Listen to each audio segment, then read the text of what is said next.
Sit up straight. That's so natural. Oh, hey! Oh, you need a bit of a gap, right? Hey! This is so unnatural. My name is Erik Intrevado.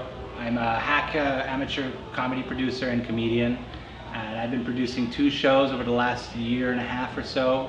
One is at the Burgundy Lion, which we're preparing for tonight. And we also do one at the Peel Pub, which was temporarily ended, and now it's coming back May 28th after many interruptions due to hockey. We are super excited to be running these 2 shows. 10 years. What do they give you for 10 years? A lunch with my boss. Say that again? A lunch with my boss. Oh. I'm not even kidding. That's terrible. They should give you like a cage match with your boss or something like that. Like 10 years in, you just get a chance to beat the shit out of each other. I dread every show.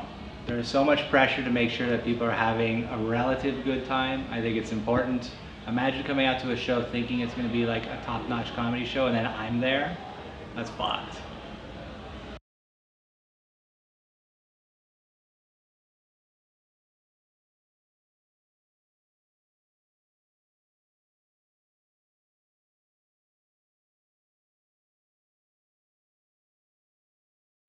I used to love him as a kid. Like a '93 team was amazing. You know, I used to love Patrick Waugh. I was really into goalies. I was really into that team. Then he left, and then the team kind of started to fall off the map, and then people started getting excited about them again in the 2000s, 2010s, but I don't care. But now, because of comedy, because of the conflict of interest, I'm anti-hockey. So we're doing Burgundy Lion.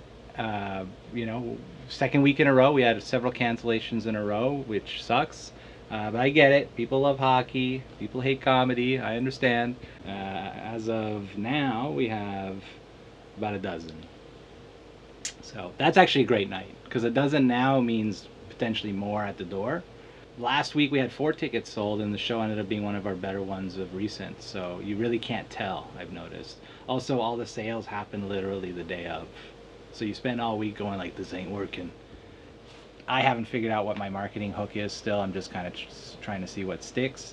When I tell this story all the time, but when the Peel Pub ended, I was approached by the news, because it must have been a slow day in the news. The Peel Pub on Peel Street in downtown Montreal has closed. A bankruptcy notice could be seen posted on its front door. While known for being a popular bar to watch sporting events, the Peel Pub also hosted a stand-up comedy open mic night. And they have filmed me looking like an old man as if I own the building. My Peel Pub is gone. And then it turned into a media junket where several other people showed up at the same time. Toby, one of the owners of the Burgundy Lion group, saw this and reached out to me directly. He just seemed really interested in the idea of like giving this a chance. He saw the potential. Like the pub as a space is not just about alcohol, right? It is about this sort of community factor.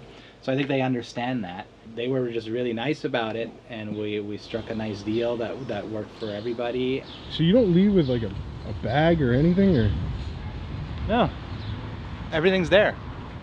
They house it for me. They take it out for me. They set the tables up for me now. All I do is I go up and I put the lights, and then I go doop, doop, doop on the microphone. They're amazing. That's the other thing too about this producer life. It's like you suddenly turn into a maitre d' at a bar, and you're like, oh, welcome, can I get you the menu? And I fucking never would have thought I'd be like traipsing around in bars like this. I noticed like a lot of your humor is like self-deprecating. Where do you think that comes from? Oh, I mean, self-hatred.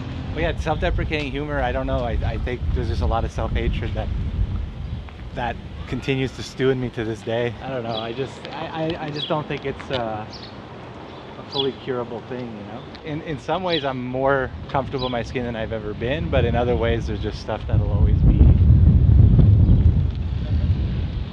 It's the classic, like when you hear your voice recorded. But imagine that for every attribute of your soul. Like, nothing is good. The worst is like making music late at night and be like, yeah, man, this is so good. And then you listen to it the next day and you're just like, I'm a loser. I'm a fucking loser, man. Yeah. There's our beautiful car. When did you get your license? Like 2 months ago. Why do you think it took so long? Because I live in Montreal. I was stoned a lot, so I didn't want to trust myself as a driver. But I'm not a good driver yet. But You don't think? I'm proficient. Everything I do, I'm like proficient, but it's like unremarkable. Everything you do? Everything I do. Even the music? Yeah. Like it's like, yeah, that is music. Do I love it? I don't know. Comedy's the same way. That is a joke. That is a punchline. Do I love it? I don't know. Is it tough to live this way? It's the worst. It's like being an anxious Jew with none of the glamour. Filming a documentary. Oh, cool, man. Let's get in here. It's actually kind of quiet.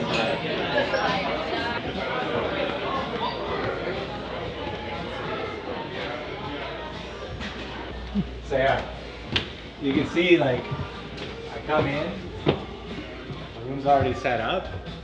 We got these nice new, look at these nice new chairs. Remember how you'd get snagged on the other chairs? They're nice. And they're black. Yeah, it's too early. You look like you're about to turn into a Bebop or Rocksteady or something. Oh, man, it's hilarious. Are you still diabetic? Nope, Done. done. How did that happen? Basically, I was just careful what I was eating, exercising, working a lot, moving a lot, not eating, not having a lot of sugar. You know, just being careful of my sugar, basically. No more sugar for me. That's right. Hey. Yeah. I'm working on a film soon. I can't say that because I signed a UDA, but it's gonna be really fun. It's interesting to play something out of my norm. You know, it was a challenging character. Shut up, De Niro. Yeah, Claudio's my goon, man. Like, I probably wouldn't be anywhere if it wasn't for Claudio. Like, he gave me my first hosting spot at Cafe Evie. So if I hadn't done that, it wouldn't have led to all the other things that kind of led to this. So I don't like those. I prefer the classical jujubes. And I like when they have a lot of black ones in there. You like the black ones? I like the black ones.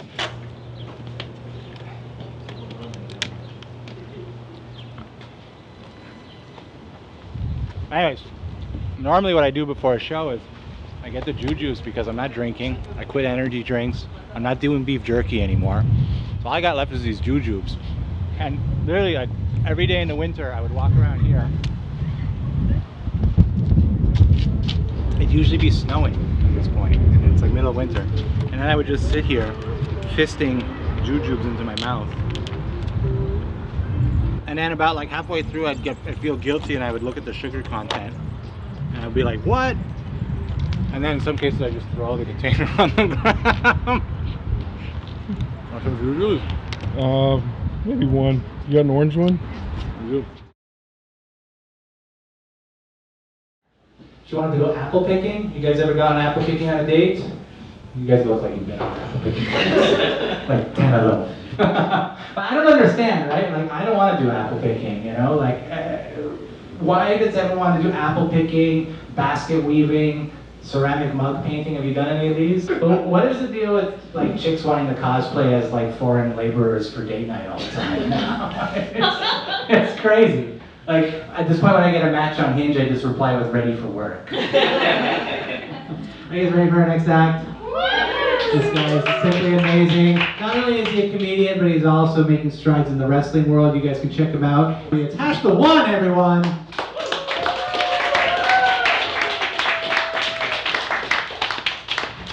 What's up, bitches? I'm a midget. Surprise! Oh shit, no way!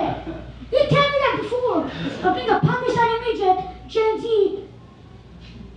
we won't have a house and back problems? But that's too much. What do you mean I have back problems, bro? Back problems are for tall people and small bitches with big tits. Not for me. Hey, bro. What do you mean, bro? One struggle is enough. Hash the One. What's up? What's up, dude? What's up? So like everybody, got their advantage. Like if you go to a nightclub, girls, they get the nightclub easier than guys. That's the rule of life. For me, I know my casting, I know what I look like. I know what I sound like. I know the effect I have on people. So if I come in a certain way, most of the time it works. Sometimes it doesn't. And that's the risk, you know? That's the game. I need that rush. I'm single, I have a cat, I smoke weed, I don't want to do some hard drug like some other comedians. So I need the rush. See something in my forehead? Zoom it. Cut my forehead for the fun of it, bro. For the plot, for the TikTok, the trends. You do it for the love of the fucking game. I feel that's what a lot of comedians don't have. Just do it because, oh, I don't know, I'm bored. I have a midlife crisis. I can make money. Shut the fuck up. You need to do it because it's exhilarating. It's scary. You think I'm not scared every time I go on stage? You think I'm not scared every time I go outside with that ugly face? That's life, motherfucker. You go out, you're scared, and you just do it. Otherwise, kill yourself. I don't know.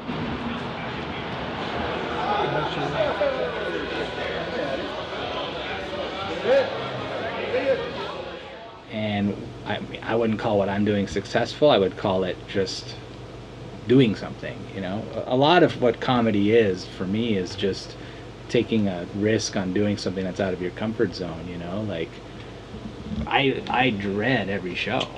Like every show I'm like, oh, you know, I'm gonna go, no one's gonna be there, oh, this is gonna be awful. And then you go, and that negative energy makes you look foolish in the end, because the show ends up working out and everyone's kind of happy with the result. So I do that for you. I do that for you. I lament knowing that I will look stupid when everything kind of works itself out in the end. And it's happened so many times now where like you're like, oh, no one's gonna come, and then you have like 15 people in there just like putting up with our nonsense like for 2 hours, 3 in some cases. Are you feeling ready for Peel Pub next week? Not at all. I don't know what it's gonna be like. I hope it's gonna work out good. Another one for the books. I don't know. Do you have anything to say?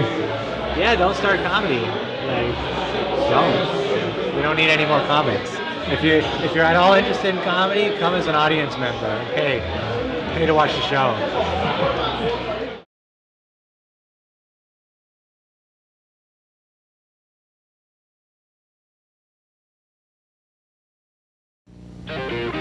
On se rejoint au Peel Pub, la super place en ville. Quand tu veux te régaler, c'est la place pour s'amuser. Pour ceux qui ont un petit creux, du steak, de la pizza, des burgers, du poulet, tu trouveras jamais mieux. Il y a des écrans géants, du sport, de la musique au Peel Pub. Viens-t'en au Peel Pub pour du bon temps, pour la bonne bouffe, le Peel Pub. I can't believe I'm back here, man. Like just a year ago we were on the news like talking about how this show was over, and literally in this exact same spot we're back at it. Literally a year later basically. We're now MTLOL, right? So like things have been moving. I'm pretty excited to see where this goes, man. But I think it's gonna be mostly comics tonight. And I'm having literally like the worst hair day I've had in a long time. It looks very normal. I forgot to put the product in, you know? It's not looking right. Has it felt unnatural to be like documented and strange? Yeah, I mean this is definitely a big mistake, without a doubt. But the whole thing is, when I started comedy, all of this has been to throw yourself into the flames, you know? So why not just like allow things to happen? Let's do this. It's 7 o'clock. You're good, Jason? Yes, I'll be back to just wanted to be sure. Yeah, sign up's at 8 p.m. Yeah, see you then? All right. I mean, it's great. What a great story. I started the show at the Peel Pub because of talking to Sonia once, and I was like really just getting way too analytical about such. So, you know, you just have to start the show, you know? And she was right. I just had to start the show and kind of take it from there. And it was just a great opportunity because my sisters were the ones working there. So I asked them if I could get a night there, and they were basically running the place by the time that place fell apart. Like the owner was checked out. My sisters were just kind of running it the best they could. So we brought the show in. It started kind of growing, and by the time it was really starting to feel like, wow, maybe we started something, that's when they went out of business overnight. I had all my gear there, but what ended up happening was I messaged them and they didn't answer me. And then I forget his name now, Zach. He knew a guy who like does that kind of legal stuff, like estates collections or something, and he gave me all the information for the forms that I would have to fill to trigger a necessary response from those people. The minute I filled the form, called me the next day, basically. And then I went and got my equipment, and then they thought some of the other equipment was mine as well, but it wasn't. And since I'm such an honest guy, I was like, no, that ain't mine. But it was mostly because it was crap. If it was like, oh, you forgot your Porsche, I'd be like, oh yeah, I did forget my Porsche.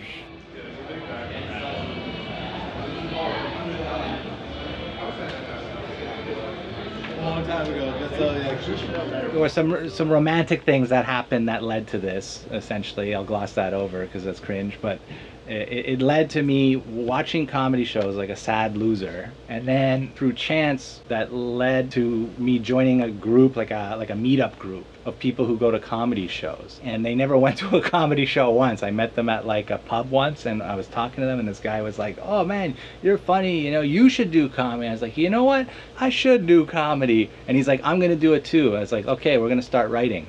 I went home and started writing that night, and I never saw him again. He just disappeared, like never saw him again. Like, I know I wasn't good, but I know I wasn't dog shit when I started. There's just some people who just show, they do the same bit over and over. It's never worked once.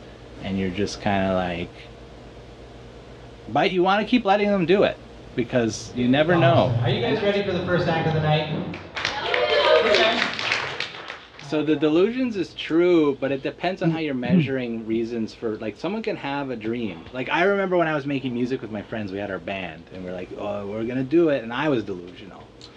And sometimes you just need that delusional drive to keep you invested in what is ultimately a socialization conduit, right? Like, the people who are delusional, some of them subvertly understand that the chasing the dragon that they're never gonna get is fine, but they have to remain with the delusion because that's how you stay committed to being a comedian, right? And the story of the comedian classically is about toiling for long periods of time with no success, right?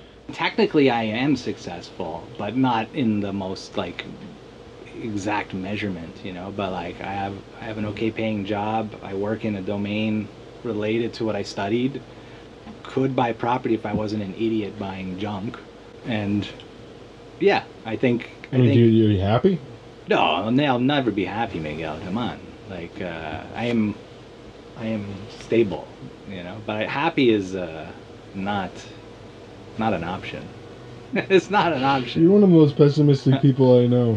Have you seen out there? It's not good. You sound like a Jewish mother. Really. Yeah, have you seen outside? Like a gefilte fish is awful.